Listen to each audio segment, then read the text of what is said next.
Bien, última parte de nuestro espacio, 1:53. Entramos también en un tema importante que han destacado en medios de comunicación de nuestro país. Entró en vigencia la modificación a la Ley Orgánica del Tribunal Supremo de Justicia. Ya ha sido incluso publicada en Gaceta Oficial Extraordinaria con fecha de este miércoles 19 de enero, Gaceta 6684, una reforma a la Ley Orgánica del Tribunal Supremo de Justicia que fue aprobada por la Asamblea Nacional el pasado martes y contempla, a grosso modo, para abordarlo con nuestro invitado Ali Daniels, que está con nosotros vía Zoom, director de la organización Acceso a la Justicia, contempla en principio la reducción del número de magistrados de la máxima Corte de la República de 32 a 20. Y con esto quisiéramos comenzar con Ali Daniels, que está con nosotros a distancia, acompañándonos en esta entrevista. La reducción de los números, el número de magistrados, ¿cómo se puede interpretar? Sí, efectivamente no tiene ninguna racionalidad el tema del número de magistrados, porque en Venezuela el problema no es que haya 100, 50, 20 o 10 magistrados. El problema es que no tenemos una justicia imparcial e independiente como dice la Constitución. Entonces, en este caso se nos está alegando que con 20 magistrados el Tribunal Supremo va a ser más eficiente, que es exactamente el mismo argumento que se utilizó en el año 2004 para pasarlo de 20 a 32.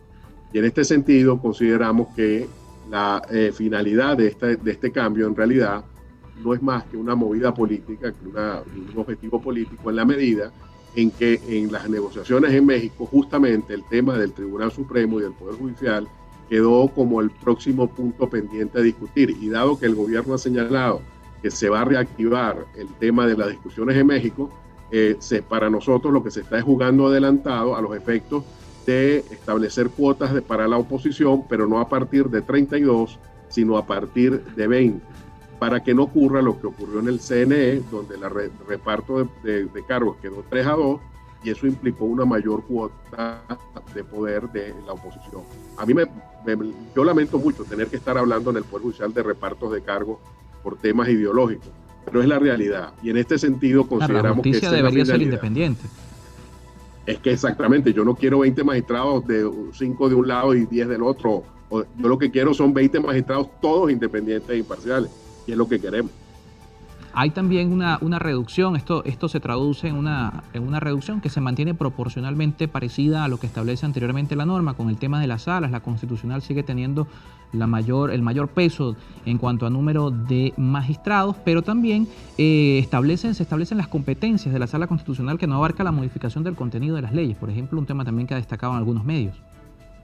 Sí, eso es un artículo que en principio con el cual estamos de acuerdo, es decir, que la Sala Constitucional no puede ser un legislador como ha sido hasta ahora, pero también es cierto que eso tiene su propia trampa, porque aunque efectivamente la Sala no podrá de ahora en adelante redactar una nueva norma como lo ha hecho durante 20 años, me llama la atención que después de 20 años es que ahora se hayan dado cuenta, ahora lo que puede hacer es interpretar nada más. Entonces va a poder cambiar leyes, pero diciendo, bueno, yo no voy a modificar el artículo, pero la interpretación correcta es esta. Con lo cual va a hacer lo mismo, pero cambiando las maneras de hacerlo. Sin participar a la Asamblea Nacional, ¿o tendrá en este caso que participar al Poder Legislativo? Claro, dirá, el artículo tal del Código Civil, por ejemplo, como hizo ahora con las capitulaciones matrimoniales, no está de acuerdo con la Constitución. En la interpretación correcta es que las capitulaciones matrimoniales puedan hacerse después del matrimonio, y ustedes verán cómo lo redacten. Y entonces notificarán a la sala, pero ya a la asamblea, pero ya quedó establecido cuál es el criterio que tiene que aplicarse. Con lo cual, como ve, es un cambio más cosmético que otro tipo. Hay cambios también desde el punto de vista de la elección de los integrantes del Tribunal Supremo de Justicia, que abordan no solamente los requisitos, o pudiéramos decir lo que compete a la magistratura como tal, sino también al comité de postulaciones, en este caso, que es un órgano que tiene que ver con el Poder Legislativo. Pero empezando por las magistraturas, que las modificaciones que se han dado también han sido a destacar. Sí, en el caso del comité de postulaciones sigue secuestrado de la sociedad civil. El artículo 170 de la Constitución señala que el comité de postulaciones es un órgano asesor del Poder Judicial formado por miembros de la sociedad civil. Es decir, que no debería haber, ya no digo un diputado, que no debería haber ningún funcionario público, porque es de la sociedad civil. Y sin embargo, ahora se aprobó un comité de postulaciones de 21 miembros donde 11 son diputados y apenas 10 son de la sociedad civil. O sea que ya arrancando, la sociedad civil no tiene capacidad decisora. Y quisiera agregar un último elemento que nos parece muy grave, tan grave lo del Comité de Postulaciones, como es el hecho de que se puedan reelegir magistrados. Es decir, si un magistrado tiene 10 años, puede ahora ser reelegido por otros 12, teniendo entonces la posibilidad de ser un magistrado por más de 20 años, lo cual sería una violación a la Constitución que dice que el periodo de 12 años es un periodo único y que no puede haber reelección. De esta manera, además, se premiaría a los que son responsables del lamentable estado del Poder Judicial en Venezuela, por lo que habría un fraude con unas magnitudes realmente muy lamentables para la institucionalidad en el país. Algunas personas también, ya para finalizar, nos toca despedir lamentablemente. Todo esto se da en el contexto que hemos mencionado de la Corte Penal Internacional. Se puede interpretar esto como parte de las cosas que el Estado venezolano pueda presentar precisamente ante el examen periódico universal que le corresponde este 2022 y también ante este lapso que se ha ganado de 3 meses de espacio para que el Estado venezolano comience a dar señales de avances respecto a las investigaciones que se deben dar en el país en materia de delitos de lesa humanidad. Efectivamente, esto es parte de todo el tinglado institucional que se está presentando. Ha habido más de 20 leyes que se han reformado desde el segundo semestre del año pasado para acá, todas de una manera muy apresurada, sin ningún tipo de consulta pública. Y en este sentido, todo esto apunta a mostrar una escenografía institucional diferente, pero con el mismo fondo, es decir, un poder ejecutivo controlando todos los demás poderes, incluyendo el poder judicial, pero diciendo, hemos cambiado leyes y ya las hemos mejorado, pero sin mostrar una evidencia real de que en Venezuela al final lo que debe haber es jueces imparciales e independientes, y a esa pregunta no hay ninguna respuesta.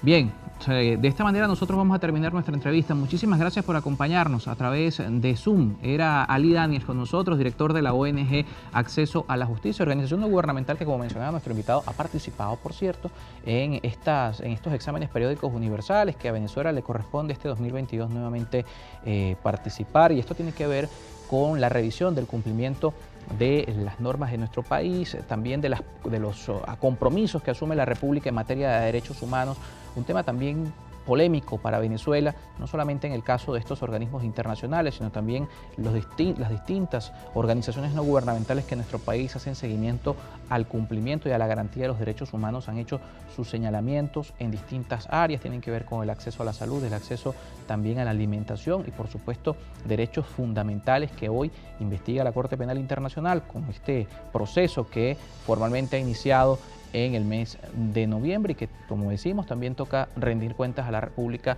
en este año 2022 a Naciones Unidas. Gracias, como siempre, a todos los que nos acompañan a través de las redes sociales esta semana, abordando distintos temas para ustedes y también invitándolos a seguirnos en las redes @encontextopisoy, @carlospenaloza, y por supuesto a buscar este y todos los contenidos audiovisuales de nuestro espacio en nuestro canal de YouTube, En Contexto con Carlos Peñalosa, y la cuenta personal de Carlos Peñalosa, que también pueden encontrarla como canal en YouTube. Feliz fin de semana para todos, nos reencontramos el día lunes.